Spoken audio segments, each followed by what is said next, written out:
as everybody saw in the intro there, or if you're just listening to this, interview edition from Sweep the Rack. Rob, as we said in the first video that we posted, we're trying to go in different directions here with the podcast, create more content. Speaking of that, hit that follow button, hit that subscribe button on YouTube if you're checking us out there. But Rob, we're just trying to create more content, so this is going to be an additional piece on top of our Wednesday interactive show with people. We're trying to bring in the people, the bowlers, the people in the bowling world, Rob, that the fans want to hear from, right? And in this edition of Sweep the Rack interview edition, Rob, we got the man. Yo, we got the man that had probably the greatest year ever on as a professional bowler. Money wise, unquestionably, right? Yo, my man is literally like, dude, he's just making it rain all over the place. It's a lot of chicken nuggets, bro. It's a lot of chicken nuggets. Yo, he moved up from chicken nuggets. Yo, he's going like Chick-fil-A now, man, getting the tenders. Forget the nuggets. Yeah. All right, let's bring him in. Friend of Sweep the Rack. Yo, I love it. Yo, friend of Sweep the Rack, friend of the show, multiple time guest. Most importantly, PBA Player of the Year, newly minted PBA Player of the Year, Kyle Troup. Kyle, welcome back. Congratulations, man. Seriously. Thank you, guys. What's up, fellas? Nothing much, man. Let's start out there. I know it's tough, and I'm sure other people have asked you this, but we want to hear it here. What does it mean to win that award, man? It means, it's, obviously a dream come true, but, to have the Troup family have a Player of the Year title now, that means more to me than, just winning it for myself. It was, a lot of work put into it, and, it kind of was the icing on the cake for an incredible season. It feels good, to see the work pay off, and, very grateful for it. It was voted on by the players, and they voted me Player of the Year. So shout out to you guys. The SB didn't quite go so hot, but hey, we got the big one. And man, I'm just, I'm happy. I've enjoyed it. I've celebrated a little bit, but 2022 is around the corner, brother. So we got to get back to work. Yo, the SBs never go the right way, though, man. Like, what's up with those? Yo, like, let's talk a little bit about this SB voting. Who's voting on the SB awards? It's not even worth our time, honestly. Yo, did you get a chance to go, though, because of the pandemic? No, did they not have it? No, the internet SBs didn't get an invite, but hey, 2022, that's the goal. Get to the SBs. The internet SBs. And you know what? In response to your comments about Player of the Year, I'm going to say two things. Number one, Kyle Troup is a bowler of the people. Okay, Rob, this guy's PBA Player of the Year. He still bowls league. He bowls UBA. He bowls the USBC Open. Tonight he's doing this, Rob, for us. He's not bowling in league to do the interview with us. Guppy's not too happy with you guys. I'll tell you that. Yeah, our apologies, please. Our apologies. Dude, I don't want to piss Guppy off. I know, please. Oh my goodness. So when's Guppy coming on though? We got to get Guppy on too, man. We need that. I'm going to hit you up about that actually when we're done here. I say this because it's awesome that you won PBA Player of the Year as a person who represents all of bowling to me. You're everywhere in bowling, and I think that's great. The second thing I'm going to say is, and I don't know if I've said this before. I think I said this on another podcast earlier when we had you on. But man, you're somebody who's really worked to get to this point, has like really improved their game. Like when you first started bowling professional events, and I watch everything. I look at all the standings, regional standings, and this and that. I got to say, I was like, man, who's this guy? Come on. Like, are you serious? And you know what, man? Like a few years later, you're PBA Player of the Year. So Rob knows, I know, a lot of the fans that listen to this show know how much work goes into that. So kudos to you, man. Congrats again. And let's go. Kyle Troup, one of the most marketable bowlers in the world, Rob, is now the best bowler in the world, the PBA Player of the Year. So that's a dangerous combination. We're going to talk about that in a few. First, we want to know this, Kyle. What has success changed? You made $500,000. You had a great season, Player of the Year. What has it changed? It's increased my crypto holdings. I'll tell you that. That was that was a big change. But I try to stay humble, man. It's been a great year. Obviously, making almost $500,000. That's pretty much set me financially. Kind of really got me looking forward. Looking at retirement. Putting money aside. Kind of looking at my future when bowling is pass me up later on down the road. And I would say the success has also changed my mindset in a way that, well, I'm the man now, so I got to work even harder because, I don't want to just be the one hit wonder, it's kind of happened several times in the past. So, I'm very grateful for it, but, it's almost pushing me to work harder and see what we can do after this. Cause, I won a major, I won player of the year, but one thing I haven't done is cashed at the US Open. So, that's going to be on the radar, but, other than that, man, I mean, the hair's still here. I bought a couple sneakers, but other than that, we stay on the grind, man. It was a great road, a great ride, but we're going to keep grinding. Go ahead, Rob. I know you want to ask. I got to ask this question because, I'm trying to live vicariously through you, Kyle, like being the best player in the world, making all that money. Let's talk. Are the women, are they sliding up in your DMs now? I mean, they probably were before, all this success, but I mean, now that you got all this exposure, fame, money, fortune, are you just message requests, like, oh man, this is awesome. I need to keep making shows. Man, the DMs are definitely flooded. However, there are no ladies in there, which, my girlfriend's not going to be upset with that. I'm no longer the PBA most eligible bachelor. That changed a while back, but lots of fans. I know, not super exciting for you guys, but lots of fans, lots of love. Some bowling ball requests. Hey, can you send me this? Can you send me that? A lot of bowling ball requests. Oh my goodness! Yeah, if you're in any professional bowler's DM trying to get a bowling ball, kick rocks. Yo, okay. I'm in O'Neill's. I was in O'Neill's DMs all the time. No, we're not in the DMs, Rob. We're in the text messages. We're in the inbox. I'm in the phone call. Send my ass a bowling ball, or else I'm coming over there. Inbox is totally different than the DMs. If you're trying to get a free bowling ball through the DMs, you're way out of line. You're strictly off base. If you're in the inbox, I don't know. You got a shot, I think, sort of. So, yeah, I mean, I don't give my number out to everyone. So, the people that have it, they're pretty important to me. And but the amount of messages and DMs and messages on Facebook, it's just such a good feeling, because they're all just congratulating me, happy for me, just telling me, I've inspired them, and it's, that's something else that we, push towards. We want to inspire people to be better bowlers. I mean, I get messages all the time like, hey, I seen you on TV and now I want to start bowling, so we're getting more eyes on the sport, more people involved with the sport.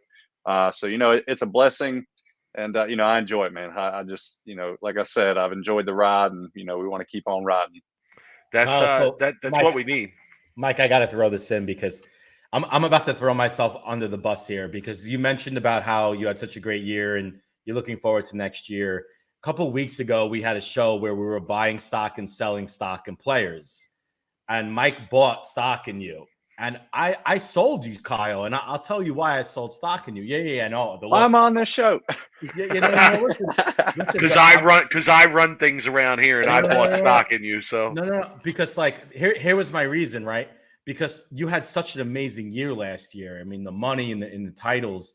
And then when I'm buying stock at somebody who is kind of in the middle on its way up, right? I'm not buying stock at someone who's had such an amazing year as you did last year, okay? So that was my reasoning behind it, okay? Yeah, so, but, just like in stocks, the stock can break all-time highs and hold and go to even higher tops. I mean, okay, fair point. Fair point. So that's why look, blue chip stock. Blue chip stock here. Tesla. Okay. We could be the Tesla of the PBA. Tesla. Let's go. I may have used that phrase. I may have used that exact phrase. I like that. So I did have to throw myself under the bus there, but I said, yeah, he'll probably go from number 1 to number 3. Okay. So I didn't really throw you that much back. Hey, so here's smart investing. Yeah. So here's my question is, as a bowler who had so much success last year, how do you stay like mentally focused and practice and not put so much pressure on yourself coming into this year? Because you have like now Belmo seems to be pretty hungry these days. I've seen some tweets. I've seen some some stuff on social media. I saw we read the interview with Riggles. I know Simonson is kind of at your heels. There's a lot of other bowlers there. How do you walk into next year, like not having that expectations of making like over 500,000, winning majors? Like how do you kind of mentally prepare yourself for the season? Part of that, I guess I've already learned that, rewinding back to April of this year, after having such a great start to the season, we went out, we bowled the Masters and the US Open in Reno, and I bowled terrible. I mean, I bowled pretty good at the Masters, but, skunked at the US Open, and I put a ton of pressure on myself, player of the year, thinking forward. And, I had to kind of step back, got to thank Timmy Mack, Callahan, and Sean Ryan, our reps. We really had some conversations because I was struggling. I was definitely struggling. Putting too much pressure on myself, like you said. So, I think the biggest thing for me is I've got to keep it present. One tournament at a time. We can't think forward because there's a lot of good talent on tour. Like you said, Anthony Simonson, Belmo, EJ, Jesper. Chris Va came on this year. Frankie's a top 10 bowler, I think, on the tour. Just the talent is overloaded, and it's only getting better. And that's the thing too, is I've got to work even harder now because everyone else that didn't win Player of the Year is going to work even harder. And I do have to give a little credit to Jason Belmonte. He gave me a call last Friday after Player of the Year was announced. We had a nice long conversation, and just talking about, because he's won Player of the Year multiple years in a row, and some people kind of think, well, I can just do the same thing and it just happens all over again. But that's not the case. That's what happens when you kind of see that decline in your stock, like you were talking about. So, I've got to just stay present, and set some goals for myself, which, I'll say that was kind of a challenge as well. I've kind of been struggling with that a little bit the past month, kind of figuring out what are my goals for next season. I won the major, I won Player of the Year. Those were my goals coming into this season.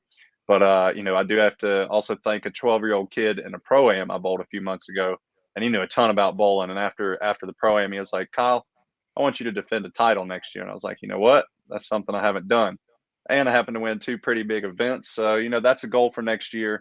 But I think the biggest thing is just staying present. Like I said, seeing all the hard work pay off, that doesn't mean I can't stop working. I've got to work even harder because, the talent's increasing. So, just staying present, stick to the process. I'm a big process guy, talking about that a lot. And, I think, having my boy Jesper back with me on tour coming up soon, I think we're going to really be able to help each other. I'm sure he's definitely going to be able to kind of help me a little bit with, just the mental game and whatnot, getting prepared and, pushing through the 2022 season. But, got to just work even harder, stay present, one tournament at a time, because anything can happen. Somebody could pop off 3 tournaments in a row. Yeah, it's cliche a bit, but it's true. It is, and you have to have that mindset. So to follow on that, right? You talked about people are nipping at your heels. Everybody's working on what they have to get better at. They think they have to get better at to get to where you are, to take that seat from you. You had a great season. You bowled as well as you ever have, obviously. How do you know what to work on? We've just got to kind of look back at the season. Obviously, the success, I don't need to reflect upon too much. I think more importantly, you look at the tournaments that I bowled bad in. And number one on the list. There weren't too many. That's what I'm saying. There weren't too many.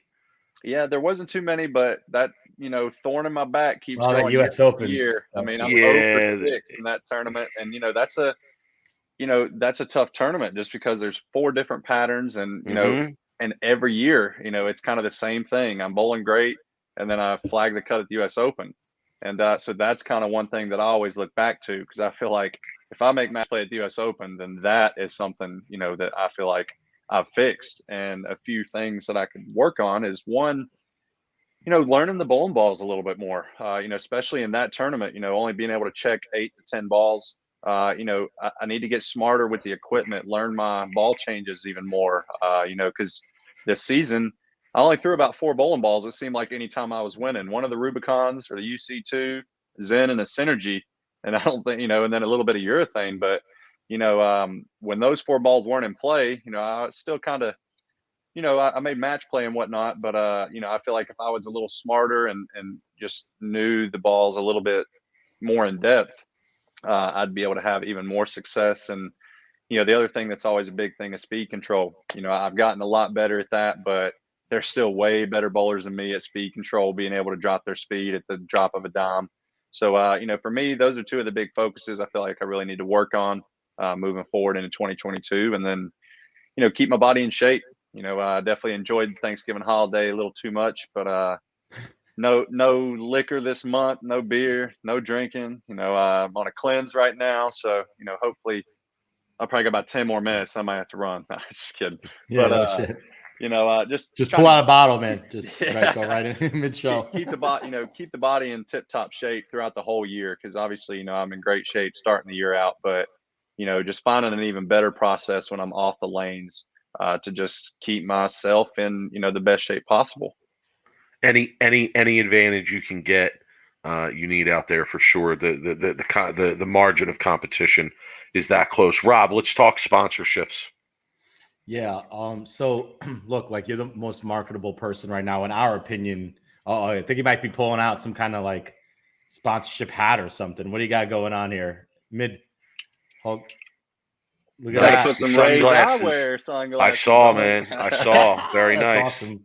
Congrats. So I guess to follow up on that, right? Like exactly. Yep. Yeah. The sponsorships are a big part of like, especially, just being on tour, right? And having those sponsorships and you having the year you had and, being and what we said earlier, and we really believe that you are the most marketable player on the PBA tour. So what is there something more that you're doing these days to get more sponsors? Is there something the PBA is helping you bring in sponsors? Are you like, interested in trying to reach out to big name sponsors like, Ray-Ban or like even a Nike or a Wendy's? A Pabst, a Kia, Wendy's, those relationships are already there with the PBA. Like Kyle, we want to see you, through those channels, get those opportunities. Is there any kind of conversation going on about that at all? I know you might not be able to say too much, but just generally speaking. Yeah, well, I have picked up an agent here locally, and I noticed actually today, Chris Vi posted something on social media that he's working with a sports agency. And, I think that's what the bowlers have to do because, unfortunately, bowling is still, one of the smaller sports in the world right now. And it's a little tough for us to, do it on our own. So, I think that's something that several players have started doing. I know my boy Nate Garcia, he landed a sponsorship for next season, a local business that he supports, but I think that's the biggest thing is getting a team behind you, getting an agency or an agent behind you that can help build your brand, push your brand to the bigger companies. And, obviously that's in the works. We've had a lot of conversations the last few months and, it's a tough game, man, but I think, and obviously social media is a big part of it. And, I'm the first to say I'm not the best at social media. I wouldn't say I'm the worst, but I could definitely be better. I mean, I realize that. Mike, let me throw it out here, okay? Because that was one of the questions I wanted to ask you, okay? Brad and Kyle have a pretty successful YouTube channel, okay? So has there been any thoughts about getting into that, like area with YouTube and, a podcast or like, I don't know, a website or whatever it is you could market your brand to the social media? And I'm throwing out my services. Hey, if you need someone to set up a podcast for you, do that, back end work, give you a website, sell some Kyle Troup gear. Okay, I can help you with that a little bit. Maybe we could talk outside. But like, yeah, that being said, has there been any talk about building up that social media and that kind of YouTube like platforms or TikTok even? I don't know what the kids are doing these days. Yeah. So, as far as speaking on the YouTube, unfortunately not my style. Like, props to Brad and Kyle, props to Darren Tang. Darren Tang is, doing some awesome things with his content. Probably the best content on social media right now in the bowling world, I would have to say. And but No, I'm just good. Just good. I don't. Well, minus you guys. Except for our content, Kyle. Y'all Come are the on, best. man. Y'all are the best podcasts on. Yo, social we media. appreciate that. Heck yeah. Thank you. But very much. I just, unfortunately for me, I'm not one that wants to carry the camera around, and also I don't know if I'd be able to, because, man, I'll tell you a funny story real quick. I went to practice yesterday at the bowling center, and I'm in the bathroom, and I'm sitting there, and I hear Kyle Troup. I'm like, yeah. He's like, hey, when you're done in there, can I get an autograph? And I'm like, yeah, let me just finish hitting. And so I'm like, damn, these people are hitting me up in the bathroom now. But unfortunately for me, I haven't wanted to pursue the YouTube side of it, just because I'm so deep in the bowling, trying to focus on my game. And then, when I am in the bowling centers, if I'm not bowling, I'm constantly engaged with the fans, talking to them, taking pictures, signing autographs. So as far as the YouTube, that probably won't be coming. But, back to the merch, Phronatics seems pretty sweet. We've got some ideas. But like I said, my agent, we've been talking about a merch deal. I am sponsored by Cool Wick, so there's that platform as well. So lots of things that can come in 2022. But that's a lot of work. That's another side of the business that I've got to get better at. Because I've just been bowl. I mean, once the tour's over, like you said, I'm bowling league, I'm bowling UBA, bowling other tournaments, because that's my life. So I've got to kind of learn how to market myself better, and I've got a good team behind me right now that's helping me with that. And we're looking forward to the future. Tell your agent, Paps, man. Paps is, I'm telling you, it's perfect fit. Hey, I grew up hearing that PBR was like, the trash beer. Man, that stuff's a little better than, Bud Light and all these other light beers and stuff. I was like, yeah, very popular beer. Yeah. Dude, PBR on tap. I love it on tap, man. Tied in with Bolero. Just mention that to him. Ray's Eyewear. We going to see you go Weber next year? We going to see you go Pete? We'll have to see. Maybe on like one of the fun shows, like, maybe when I get up in Portland, I'm going to have to wear some shades up there. But for now, I think the shades are going to stay off while we're competing on TV. But I have been practicing a little bit with the shades on, just in case. Oh, look at that! Yeah, see, I love it. I love it. Are you getting recognized? Are you getting recognized now more outside the bowling centers, like when you're going to restaurants, the mall? It's unbelievable. I mean, it's pretty much been all year long. But I was in Kentucky last weekend, and I was at the casino. Of course, I'm a bowler. We got to go to the casino, and I must have taken 12 pictures through the 4 hours I was in the casino floor, and that just tells me that people are watching bowling. And that's what that's the great part about it is they recognize me.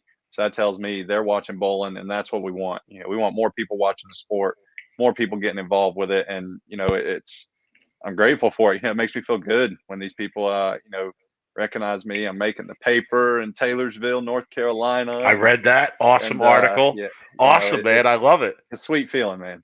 Yeah. Airports too, getting, okay. I start getting some hookups. I go in at United. That's what I want to know. I was going to ask about the casino. Like, when they see people coming up to you to take pictures with you, does anybody from the casino come over and say, hey, what's the word? Why are these people coming in? Who are you? What's the deal?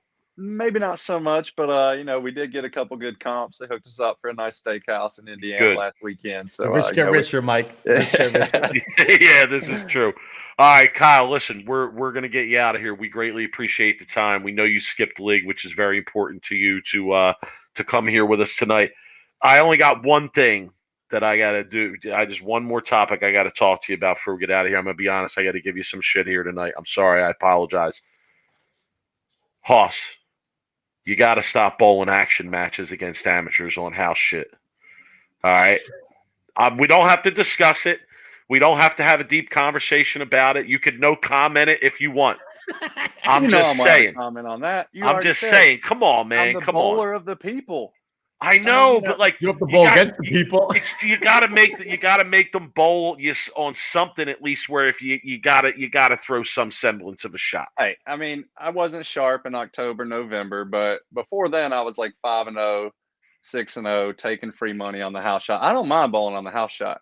And if I get outstruck, I got outbowled, because if I leave a wrap 10 on the house shot, 9 times out of 10, I know something that I did somewhat wrong for that to happen. It's not just the luck of the gods.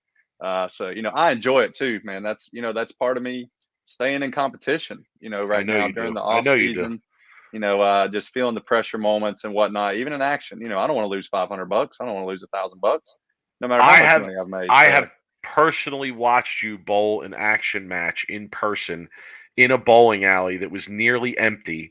And let me tell you, the performance that he puts on in an action match in a nearly empty bowling alley rivals that of the performance that he puts on a PBA major show. So, yeah, you're right, man. I feel you on you loving to do it. I get it, but please. I don't think it's going to hurt my bio any. I think I know it's not.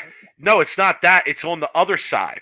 It's the house bowler being able to go around and say they beat the PBA play. I don't care. Of course, it doesn't affect your resume. Are you kidding? I'm talking about the other side. All right, we're gonna leave it at that. Well, Merry Christmas to those people. They got a memory to last them a lifetime. If they want to come out on tour, I'll bust that ass. Yeah. This is very true. They'll get a hard dose of reality. Give us the plugs, man. The list is getting long. We talked about a few during the interview, but give us the rundown. Man, first and foremost, Storm, the Lightning Bolt, Bill and Barb Chrisman, they provide me with everything I need to succeed. I signed on another deal for next year, so we're excited about that. And obviously Cool Wick, my jersey sponsor, they're great people. They do a lot of great things, tons of product coming out. And then, Vice, Bowler X, Team Fish, Lane Talk. I sponsored with Lane Talk this year. We're doing some cool things. We got a awesome thing coming up in January. I don't want to spill the beans too much, but there's going to be a contest going with me involved. And then my most recent sponsor, Ray's Eyewear, a small company in Colorado Springs. I got to visit the headquarters there a few weeks ago, and I was doing clinics with Sean Rash, who also signed with Ray's Eyewear. Got to give props to Sean because he gave me the call on that deal. So, Sean Rash may become an agent too for the players. We've told him that before. He is good. He knows a lot of people, but so grateful for all these sponsors because they make it happen. So I gotta ask before we wrap up, can we see a Kyle Troup bowling ball here? Like, is this like, come on, say Bill? Yeah, so I did. Just take the Belmo label and put a fro on it, right? They can expand. They can take the Belmo label and put the fro. You're already trolling the shit out of Belmo all over the place. You're getting sneakers. You got off whites. You got NFTs. You got crypto. Are you driving a Tesla yet? I'm gonna stick to the telly. I got a new telly though. I traded it in for the Nightfall edition. I don't even know the damn name. Okay, new ride. Yeah, we're gonna stick to Kia. We got PBA sponsor as well. Hey, I invest in Tesla. I don't think I'm gonna ever own a Tesla. I'll just own the stock. Yeah, me too. I love Tesla. Smart move. All right, Kyle. Thank you again. We appreciate the time. Safe travels. Good luck this season. We'll be watching. We'll be staying up on you. Rob, we'll probably be betting on him at some point this season. We'll probably have money riding on him. Look, if we do put money on you, just don't use an IQ Emerald. Do not use the IQ Emerald. Okay. Do not use the IQ Emerald. No. All right, please. We lost a lot of money on that match when you lost the beat. Little $50K from the green Four-figure number. Okay, keep that in mind. Thank you. No green ball. I appreciate that. All right, Kyle, take it easy, man. We appreciate it. All right, pleasure, Kyle. Man. Enjoyed it. Good to see you guys. Peace. Dude, I love that guy. I could talk to him for like hours, honestly. Well, listen, you understand why he's the most marketable bowler out there. Dude, you see, and look, I told you I was going to throw myself under the bus. I told you that because, hey, look, like we got to hold each other accountable for some of the stuff we say, but after that interview, I might be selling the stock. And then now could I buy again? Is that, can we There's none available. Show? There's none available. Sorry. You bought all the stock already. I did. I snatched it all up and I will not let it go. I'm holding on to it as a blue chip here. Rob, it's going to be an interesting PBA season. Yeah. And I'm happy there, is going to be a PBA season, honestly, with all the shit going on. Let's hope. Let's hope to God like that shit doesn't affect anything. But look, like, dude, that saying, it's harder to stay on top than it is to get on top. And that's why, like, when you see like a lot of, like, for instance, fighting, UFC, boxing, you work so hard any sport, champion, right? harder to stay on top as a champion because you got everybody now gunning for you. Prior, you were the person gunning for them. So that's why Belmo is Belmo. That's why Walter Ray is Walter Ray. That's why Pete is Pete. I mean, Kyle goes into this season with a chance to, I guess you could say, with a chance to have a chance to be one of those names, right? You put a remarkable season together this season. Now you really got something. Now you're talking about a Belmo type run, and I'll be honest, I do think that's possible here. I do think that at the end of the season we could be talking about that again. I found Kyle just sent us a message in that chat because he's still listening. First title win of 2022. How's that Troup stock looking, Brooklyn Rob? Yo, I just gave him some motivation. Yo, when he wins his first title on TV, he's gonna look at the camera and say, "Yeah, Brooklyn stock Rob, going up. Yeah, stock going up." But no, listen, I found his response to the question about what he had to work on poignant and right on the money.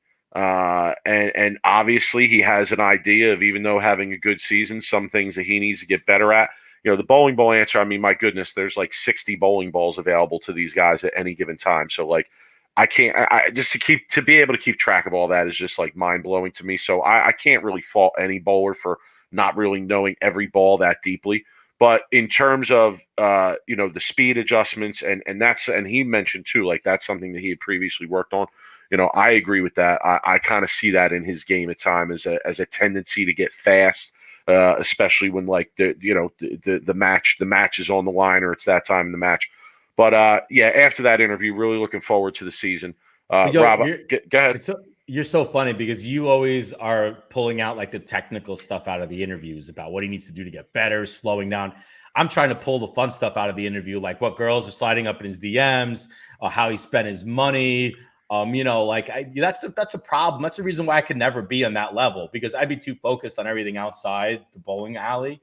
But look, like I'm going to offer my services to Kyle. Like, bring me on tour with you. I'll hold the camera. Okay. I'll follow him around. I'll do all the social media for him. He wouldn't even know I was there. I would literally just have a camera, a tripod. You'll check the DMs and you'll steal the chicks out of the DMs without even telling him they DM'd them. That's what you would do. Somebody's got to do it, right? Somebody's got to take one for the team. I'll be his Johnny Drama. I'll be the Johnny Drama. I will be the E. I will do that. I will join the Kyle entourage. You're definitely more Johnny Drama than you are E. I'll say that. But Jesper on tour, just hanging out, chilling. An interesting follow-up to what you said in terms of that. Like, we asked him about the social media and YouTube. Rob, come on. Like, how much do we expect these guys to do? They're bowling, right? They're bowling for a living. They have other obligations outside of that. The Darren Tang and the Brad and Kyle, I'm sure they have people behind the scenes helping them do what they're doing. My hope is that Kyle, Belmo, other guys out there, that they get to a point where they can get a team of people behind them, helping them do some of this stuff and produce some of this content that they may want to do. But listen, anytime we have Kyle here, it's a great interview. He's been on the show several times. If you haven't heard our other interviews with him, you should definitely go back and check him out, especially our first interview with him. It was really good. It was a very funny interview. So if you guys haven't listened to those, go check them out.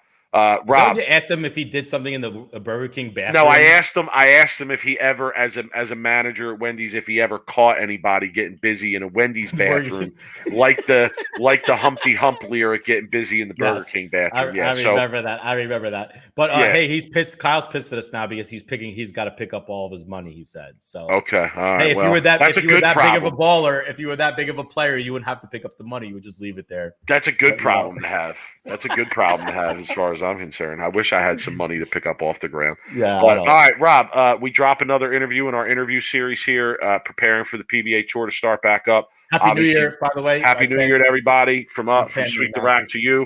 We hope you enjoyed. Follow us on Twitter at the 215th. He's at BrooklynRob11. Hit us up at sweeptherack at gmail.com, sweeptherackbowling.com. And follow us on YouTube. Give us a subscribe on YouTube. Rob, we'll be dropping more content for the people. Check us out on Wednesday nights, our live interactive show. Join us on YouTube. Come in, get involved in the conversation. We'll talk to everybody later. Happy New Year. Peace. Happy New Year.